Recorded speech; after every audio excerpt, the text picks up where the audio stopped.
Ayoko! Hindi ako makapapayag! Anak, wag! Ayoko, Nay! Anak, wag! Ayoko! Anak, wag yan! Love, go niya ng ospital. Ibalik ko! Eto? Hindi balik ito? Basta, kahit ano sabihin nyo, hindi ko bibigay ang libre ko sa'yo! Hindi naman bro eh. Just a little. Para mo ng awa. Palimos ng liver. Palimos? Pasa load nga, hindi ko kayang gawin pasa liver pa! How could you not give your liver to your own brother? How could you not care for all of us all these years? Your sister, your brother, and even your mother.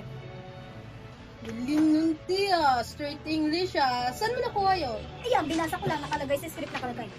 More. Oh, may kulang ka pa pala. How could you? Sabihin mo how could you? How could you? Oh, ikaw. Sagutin mo naman yung how. Sagutin mo yung how could you.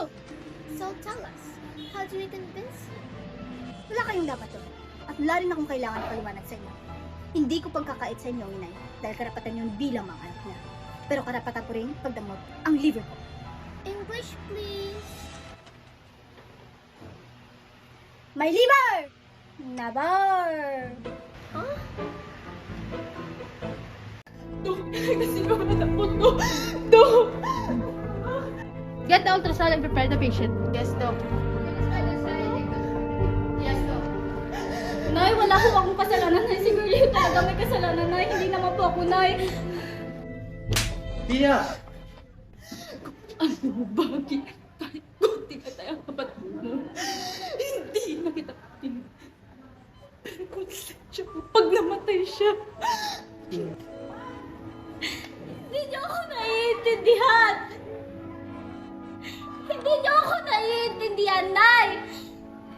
Hindi niyo alam ang nararamdaman ko!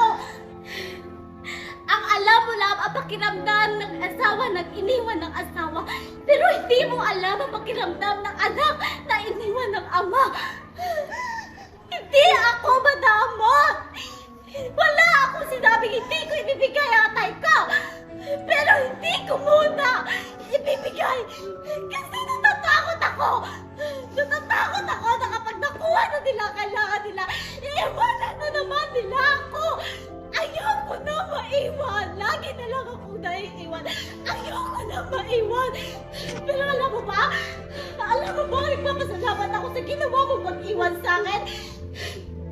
Dahil magmula nung iniwan mo ako, kahit sino mahalin ko lalaki at iwanan ako, hindi na ako nasasaktan. Wala na akong nararamdaman. Dahil wala na mas nasasakit pa sa mga iniwan ng ama.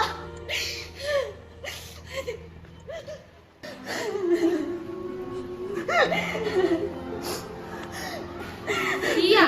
Durog na durog na nga tayo ni teacher. Kailangan gawin na natin ang operasyon ngayon. Kunin niyo na yung atay ko. Kunin niyo na ngayon yung atay ko. Tira lang kayo.